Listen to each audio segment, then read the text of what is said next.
What this digital transformation mandate is about is a fundamental issue of corporate survival, whether you want to be on the train or whether you want to be on the tracks. We're trying to think about new visions, new models, new methods, and how we use technology, including AI, to enable our people to create value and to deliver results for our customers and for the company. The potential for the ways that sort of science and automation can change the entire world is really mind-bending. The options are limitless. You need to understand the data you have available is a core product that you have. It is value. And in order to realize that value, you need to understand how to leverage that. This is a very large-scale effort. It's extraordinarily challenging. We're working with some of the largest companies in the world, and we're making the world a better place.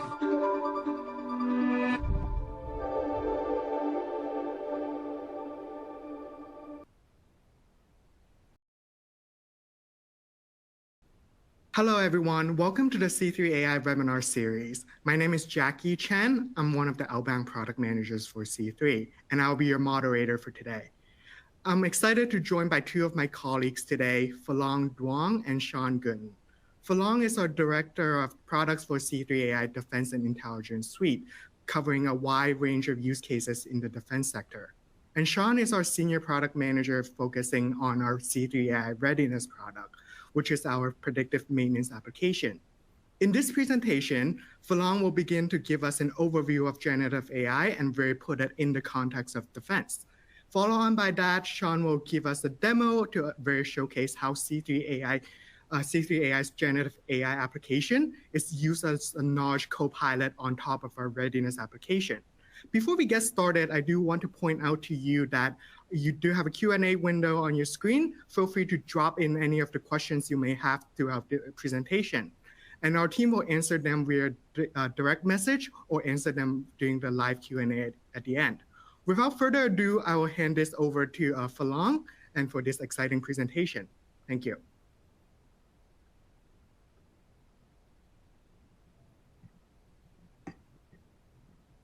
All right. Good morning, good afternoon, ladies and gentlemen. Thank you for joining us for our webinar today. Like Jackie introduced, myself, my name is Phalong Duong. I come from 18 years in the Marine Corps, and I'm responsible for defense and intelligence products here at C3. And so as we dive in here and focus on generative AI in this space, I think the broader and general excitement about the possibilities as generative AI kind of assimilates and propagates through all the various sectors and industry is palpable, right? You know, a recent study by Goldman Sachs was published that said they expect generative AI to increase the global GDP by 7%, right? So we're talking about a remarkable and exceptional piece of technology, a step change in technology and capability that really is going to propagate through every sector and industry. So, you know, I don't think the defense or intelligence industry is going to be an exception. Obviously, there are extra considerations in that line of work around security and implications when you know, we're in a different line of business. That being said, I think it's easy to say confidently that the government, defense and intelligence agencies, vendors, and industry are looking at ways to deliver this technology in a responsible way for the government. So if I were to double click on the government as a whole, defense and intelligence as a sector and a problem space, those of us who've worked in that space understand kind of the problems here on the left in orange are almost undeniable, right? It's not you know, it's not a difficult kind of, these three bullets here are not a difficult concept to really wrap your head around. Nor is it controversial, right? The idea that the government has been obviously existed for a very long time, and they've been accumulating data for a very long time.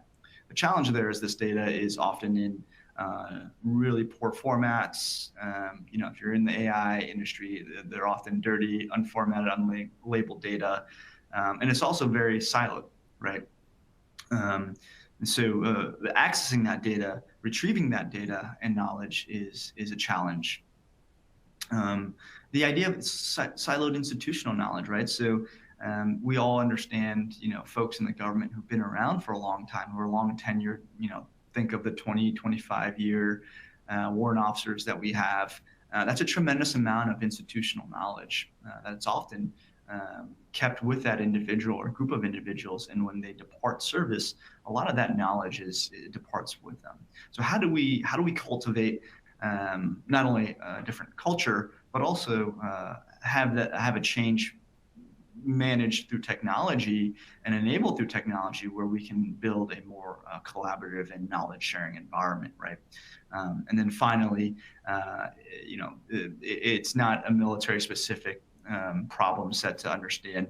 There's a tremendous amount of repetitive manual document review and creation. So a lot of these documents are templatized, and I'll get into that here shortly. If we were to, I listed a couple, I described a couple, but if we attempt to list a couple of these use cases in defense and intelligence and broadly more the government, generative AI as it stands today is exceptional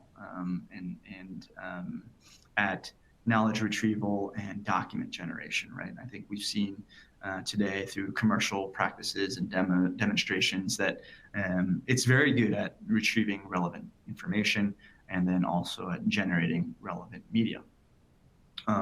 So, I won't read the list here, but you can see across personnel, operations, logistics, and sustainment intelligence, there's a fair amount of use cases that are tractable today, right? From understanding manning documents, understanding meeting quotas, current statuses under personnel, generating awards, to helping operational planners, our warfighters, our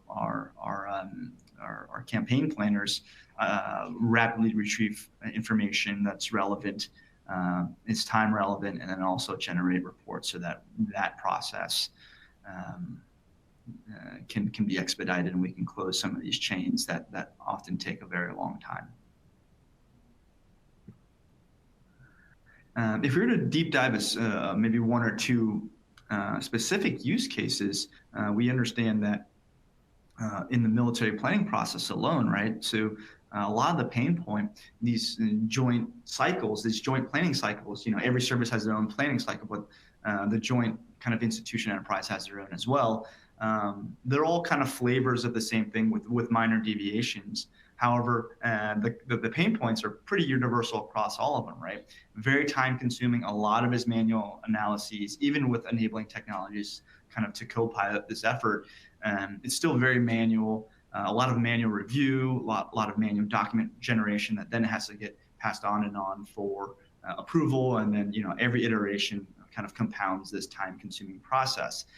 If I were to take a quick sidebar, if we now layer on to the next kind of pure adversarial fight, we understand that this process, the slow, antiquated, very manual, human labor intensive planning process really needs to be collapsed and expedited, right? So how do we take some of these repetitive entries, understanding, grabbing time relevant data, intelligence, information for planning process, and then be able to push out the things that we feel confident at, generating certain documents, understanding maybe certain parts of drafting orders or storyboards or these kind of traditional planning products, and offload that to our technical kind of advantages, and then expediting these planning processes as they stand today.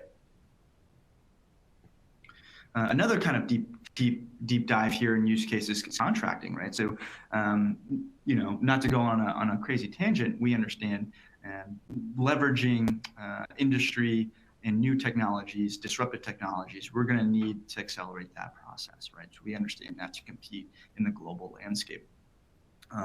If you work in acquisitions, you understand, or you work on the sales side of industry, you understand that this process is, again, antiquated and incredibly slow.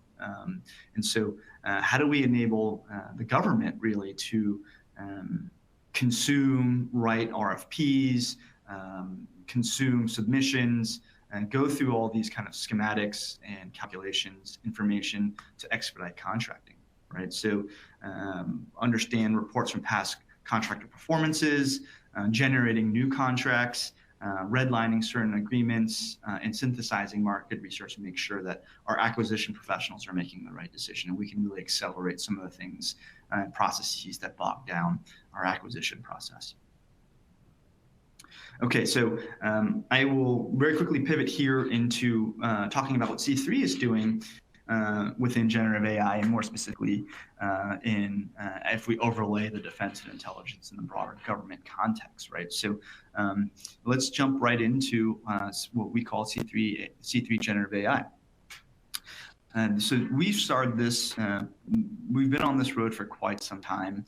Certainly the public announcement of ChatGPT was really a boon for us because we've been working on this pretty quietly for quite some time, really with the US government before our commercial sector.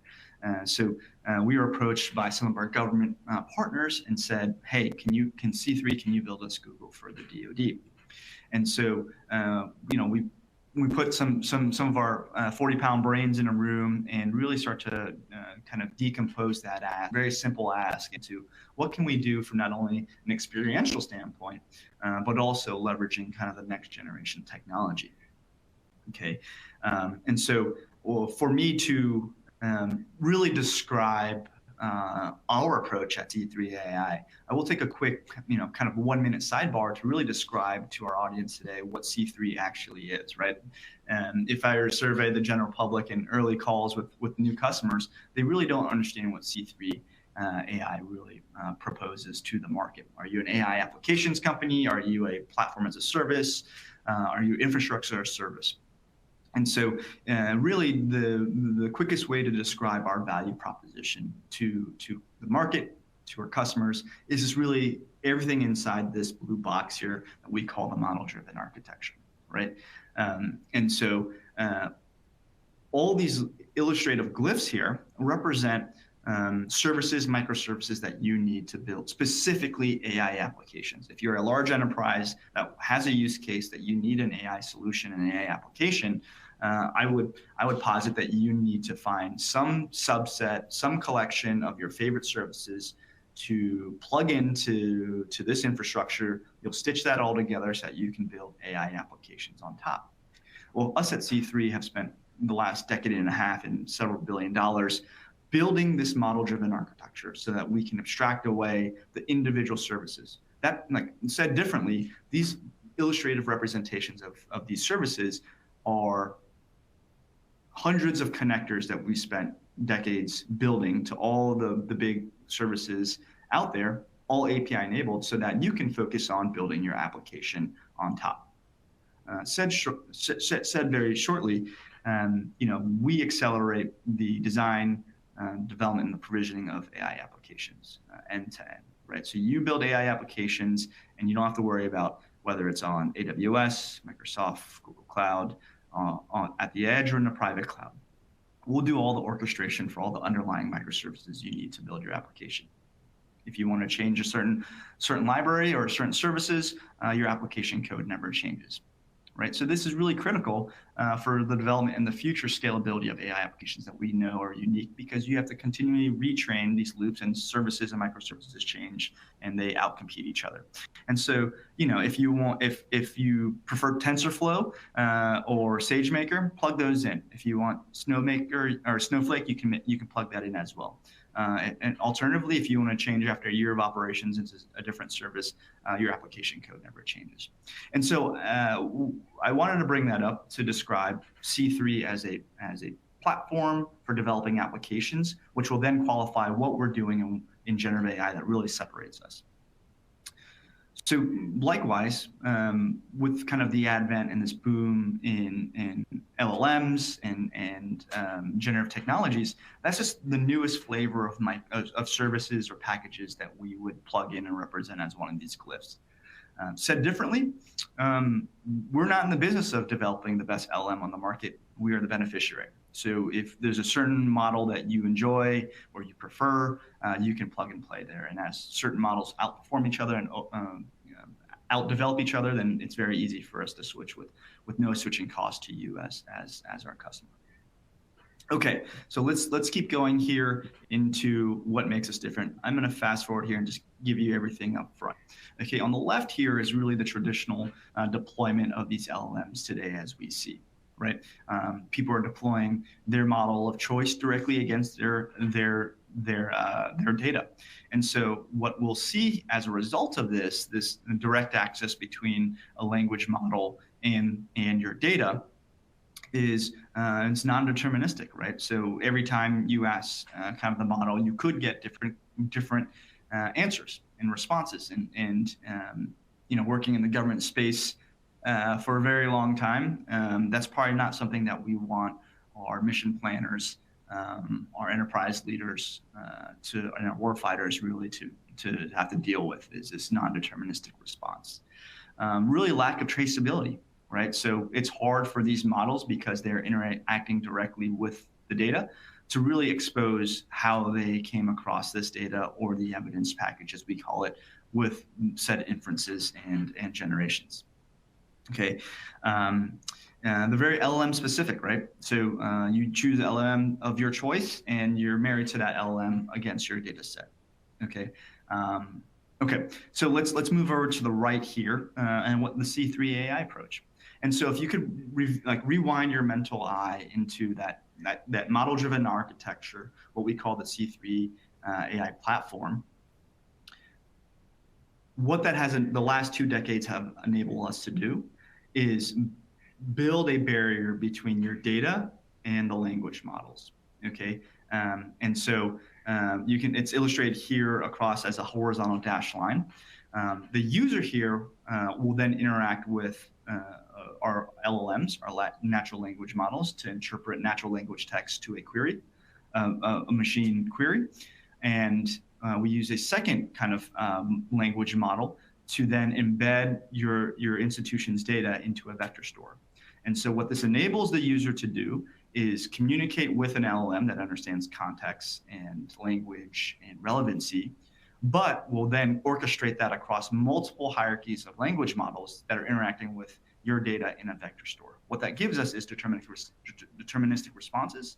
It also gives you traceability because the language models, as embedding your data in the vector store, knows where it's getting that data. And so as these language models interact and with each other, we understand which data is being surfaced to the user. Okay, and then finally, you know, if it doesn't have the right relevant answer within the vector store, if it doesn't know how to generate the right answer, clearly you can just say, I don't know. And that's what we propose, I don't know. Finally, it's LM agnostic, right? So I alluded to that with the glyph slide. You can use either a homemade LLM that your organization may have and is developed, or we can use the best-in-class model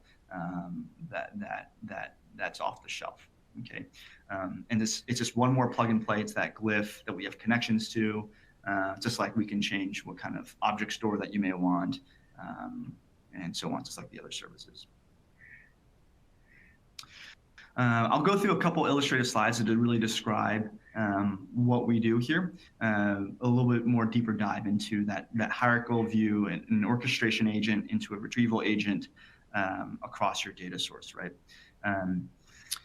So the user here is on the left, obviously. They can make a natural language query to a large language model. Again, large language model interprets that from natural language into kind of machine context and sends that request to our retrieval model. Our retrieval model then interacts with your data, retrieves a certain amount of data, gives that back to language model, and that iterative process will go back and forth until the language model is satisfied that the returned result is, 1, relevant to the user, 2, the user has access control rights to that return data, and 3, if it's not relevant, what can we propose? Is it I don't know, or where can we direct you to find better sources for the solution set? Okay. So that's really a beneficiary of, this approach can only be done if you've done what the last 15 years that we've done at C3, which is building this architecture, this model-driven architecture in a stepwise kind of function here. Okay, let's fast forward here. I'll hand off here for the sake of time, give my colleague Sean enough time to do a quick demonstration of how we've paired generative AI with our champion application, C3 AI Readiness, like Jackie mentioned, is our longest standing application for predictive maintenance for the DoD. Thanks, Phil. Good morning, everyone. Early afternoon to those out here on the Pacific. My name is Sean Gooden. I'm the product manager for our predictive maintenance solution, C3 AI Readiness, which uses AI and machine learning to predictively detect subsystem and component level failures across a fleet of vehicle assets, be it ships, aircraft, or ground combat vehicles. Today, I'm going to demonstrate two key capabilities of C3's generative AI product suite. The first is C3 Generative AI as a knowledge co-pilot, so a layer that sits on top of your corpus of data, enabling the rapid retrieval of information in the corresponding sources. The second capability is generative AI as an extension of any C3 AI product, such as C3 AI Readiness. Today, we're going to transition, or during the demo, we're going to transition through a series of unstructured queries of enterprise data, and then we're going to move into a series of queries of structured data that's retrieved directly from the C3 AI Readiness application.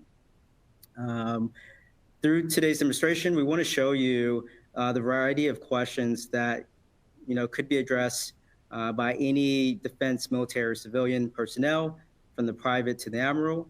As an example, as a company commander, a knowledge co-pilot would have been a game-changing tool. I regularly reference the latest installation policies and directives, or even field manuals to prepare for field exercises. So now we'll transition a bit, and we'll go into the demo. And if you will, please imagine myself or you as a Pentagon staffer supporting a general officer, and we want to ask specific questions about the Indo-Pacific region, given what's going on in the world today. And so a question that we might ask is, let's see if it pops up here. Who is the commander of Space Force in the Indo-Pacific? And here shortly, you'll see the response.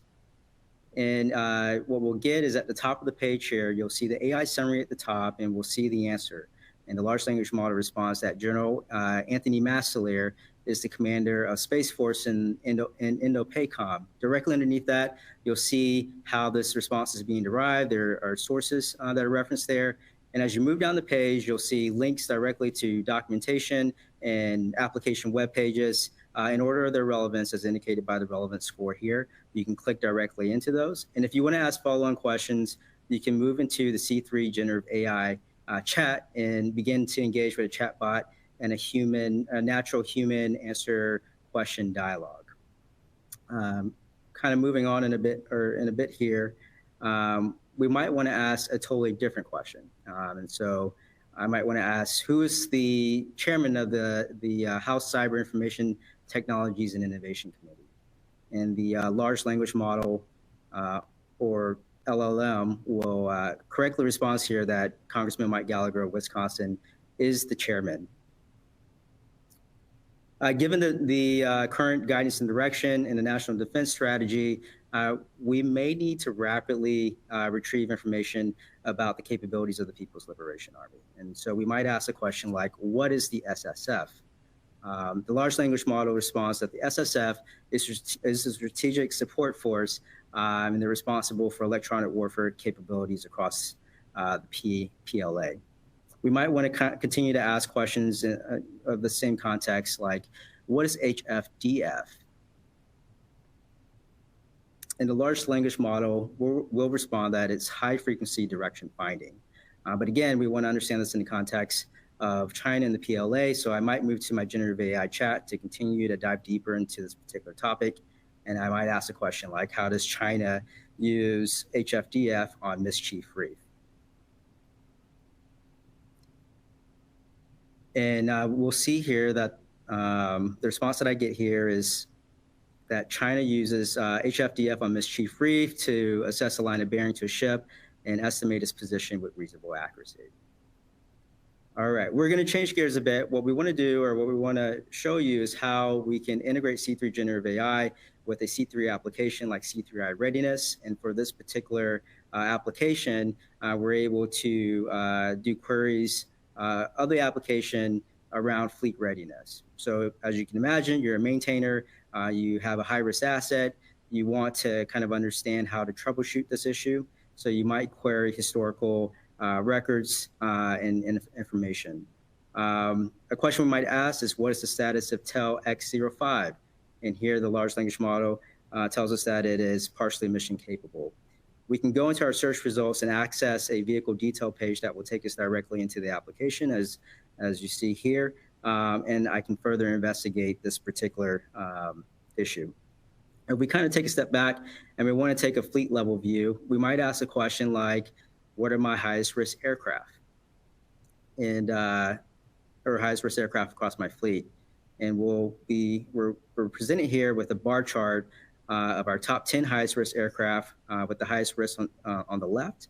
And it appears that this is TEL X84 with a high risk score of 91%. And so I'm particularly interested in this TEL 84, and I want to dive a little deeper to understand what's going on here. So I might ask a question like, what is the most recent alert on TEL 84, and what component is that alert on? And I'll get here that it's a unique ID for that alert, as well as the affected component, which is the inlet vane guide. So imagine you are a junior maintainer or new to this particular aircraft or component or issue, and you want to understand this a little bit further before you start to address the issue. So I can go in to the chatbot here and continue to ask additional questions to deep dive. And one that comes to mind here in particular would be, what is an inlet vane guide? Or what does an inlet vane guide do? And so I can expand to full screen here as I wait for that answer and be prepared to type in additional questions. And I get a response here that it has to deal with engine performance. It guides air that ultimately improves engine performance and efficiency of that system. I can continue to ask additional questions here to understand this issue further. Some that come to mind are, how does an inlet vane guide malfunction? And what happens if an inlet vane guide malfunction? And this is really great because what we're demonstrating here is that we're going into the application to ask, to bubble up insights directly from the application, but then I can go into my corpus of enterprise data to really contextualize that issue and understand it. I can go back to my initial search results, look for that vehicle details page that will take me directly back to the application, and then I can proceed to continue to investigate TEL 84 further, look at historical records, or initiate collaboration with stakeholders across the fleet. So this concludes the live demo portion of today's presentation. Through the demo, we've demonstrated C3 Generative AI as a knowledge co-pilot with the ability to go into the DoD's vast volumes of data and provide responses to a myriad of queries. And then we've also shown how you can query structured data that's persisted in the C3 AI application. So thank you. I'll turn it back over to Jackie. All right, thank you, Sean and Falong, for a great presentation and the demo. Definitely learned a lot throughout this process. Now let's move on to our Q&A session. For our audience, please continue to submit your questions that are using the Q&A window, and we'll get started with a few questions that already came in. So the first question that I have is for you, Sean. One question we have from the audience is that how do we prevent the large language model from hallucinating? Can you dive a little bit deeper into that? Yeah, I think Phil hit up on it a little bit earlier, where he talked about having a large language model, but then we also have a retrieval model. And the way the retrieval model works is that it will go retrieve the relevant documentation, and then essentially do a handoff to the large language model, which is better able to understand what the initial intent of that query was, and then present a response in kind of a human understandable language. And so that separation allows the product to ensure that it has high fidelity information versus relying on large language models, which are trained on vast volumes of data across the internet and whatnot. So I'm thinking of ChatGPT in this particular instance.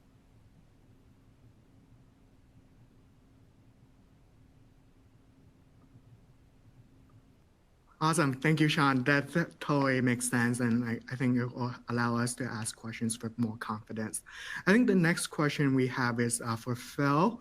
How do you resolve contradicting information in your underlying data and documents that you see for the large language model? Yeah, it's a really good question, and I'll try to answer it without too technical of a deep dive here. Again, it references kind of the C3's unique architecture of how we're planning on navigating this between having a hierarchy of paired orchestration and retrieval. And so if I were to ask a question in natural language, like Sean mentioned, that large language model that we assign to interface with the user will understand content, intent and context there, right?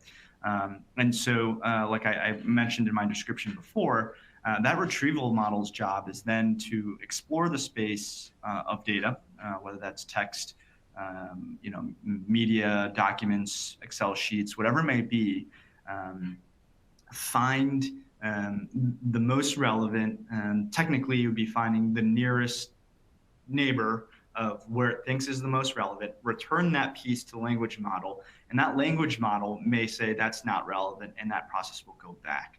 And so while there might be contradictory information through that process, iterative process, that language model eventually becomes really just a moderator, orchestrator, and arbiter of what is proposed to that user. And so ultimately, if that retrieval model brings back on subsequent efforts contradictory information, that language model will eventually draw a threshold around how far of neighbors it's going to return from that centerpiece, and then either say, I don't know, or present the most relevant answer to the user if they have the credentials to see it.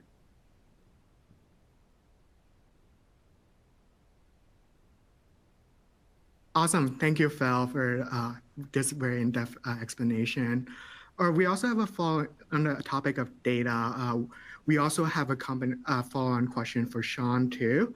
Does your application actually use our customers' data to improve your LLM? This is a point of pride for C3 AI. Your data is your data, and so we go to links to ensure that there's no creep of your data. So the answer to that question is no. There might be instances where we would need to fine-tune the large language model, but that would be done specifically in your environment, and other customers wouldn't have access to that information.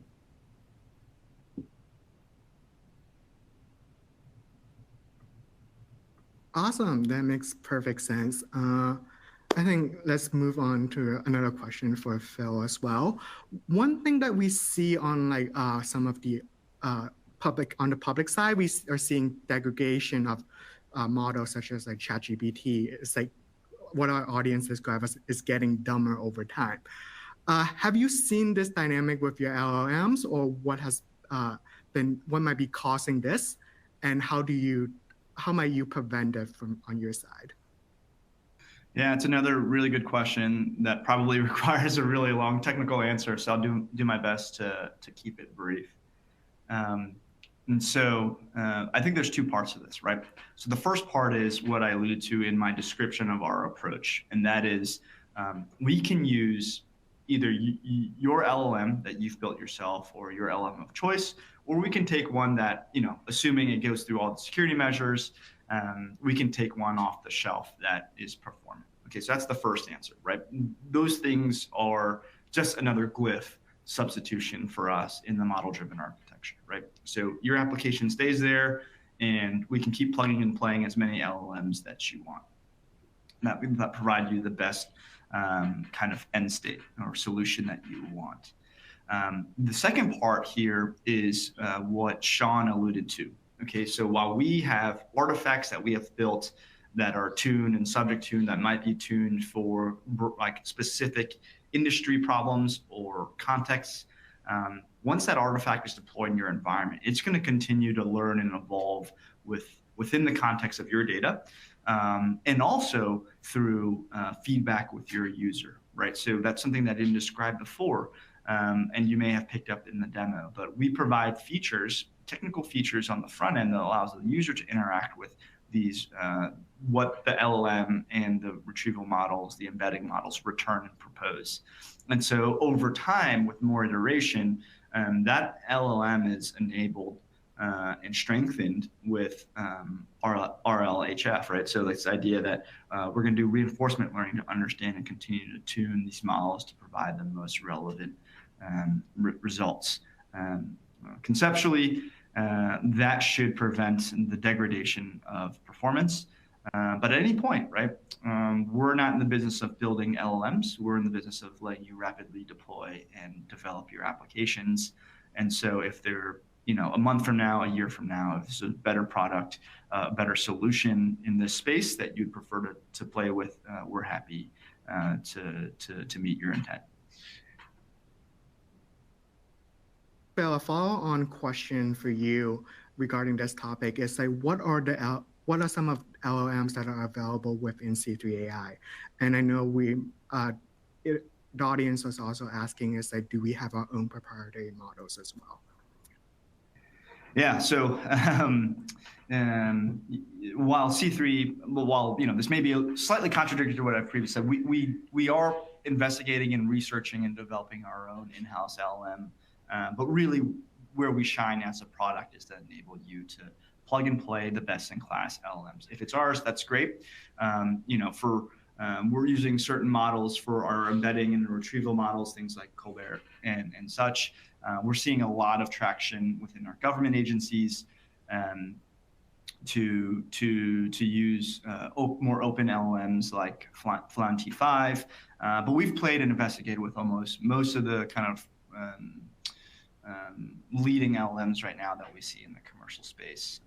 I think us in the government industry are really subsetted down to which models we can use based on security protocols, which ones are open directly and require the broader internet to train on.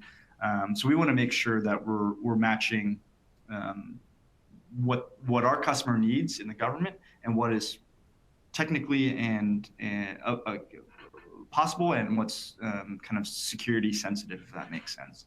I think in that regard, C3 is uniquely positioned because of our investment in this model-driven architecture to really be agile and flexible and really modular, right? To use the best in class or to meet certain security requirements without downtime of redeveloping or refactoring your application code.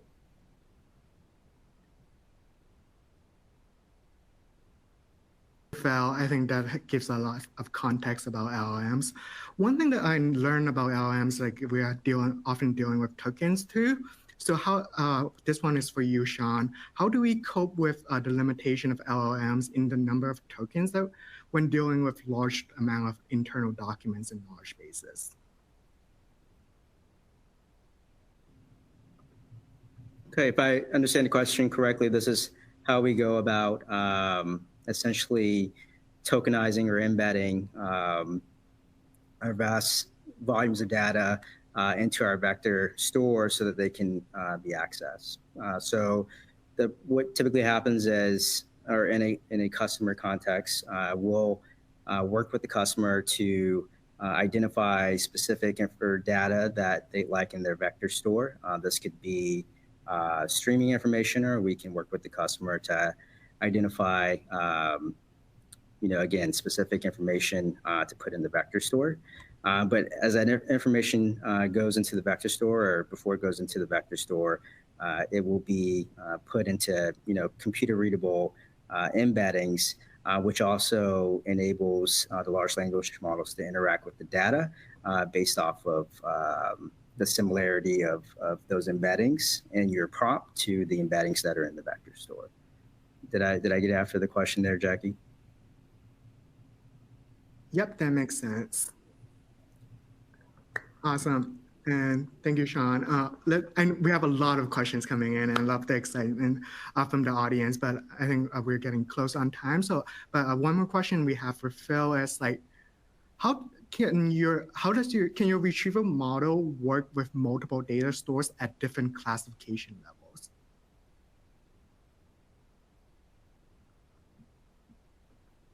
Really good question. So CDS cross-domain solutions is something that we've worked closely with some of our government agencies over the last several years.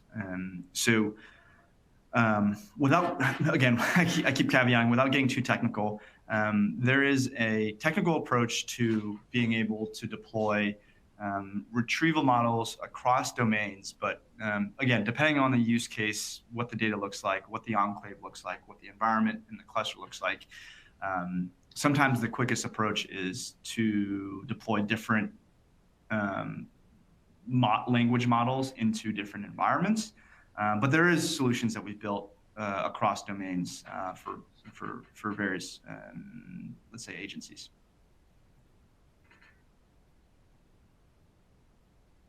Cool. Follow on to that is like we also have a question about: are you planning to comply with the EU AI Act or something like that in the future?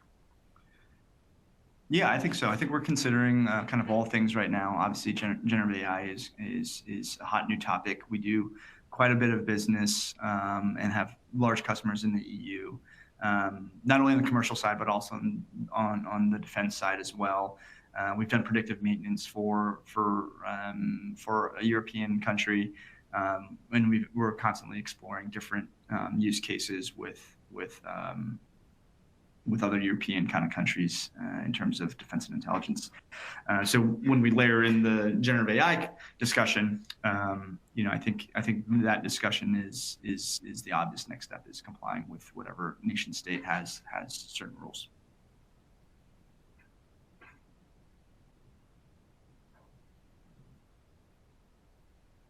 Awesome. I think another question, let's move back to Sean just to learn more about some of the LLMs. It looks like the audience is very excited about some of the LLM stuff too. Can we use multiple LLMs? In particular, can you work with LLMs like Midjourney to create like images as well? We're able to work with whatever fits the use case. And the beauty of the architecture that Phil talked about is that we can do that plug and play. And so if that's a requirement with the customer, then we would do the implementation utilizing the necessary Gen AI models to get after what we're targeting. Awesome. I love the flexibility, and I know we're running very close on time as well. I think let's conclude our Q&A session right now. And thank you so much, Sean and Philong, for all your time today to help us learn more about Gen AI. And before we close today, I would like to quickly remind you that we'll be hosting our annual C3 AI Defense Forum on September 13th. And so come join us to learn more about C3's latest thinking on how AI is changing the landscape of national security. Lastly, I would like to remind everyone that this webinar will be available on demand, and you'll receive an email later today with the links on it. If you very enjoy our content today, please follow us on LinkedIn, Twitter, and YouTube. And again, thank you so much for everyone joining today, and we hope you have a great rest of your day.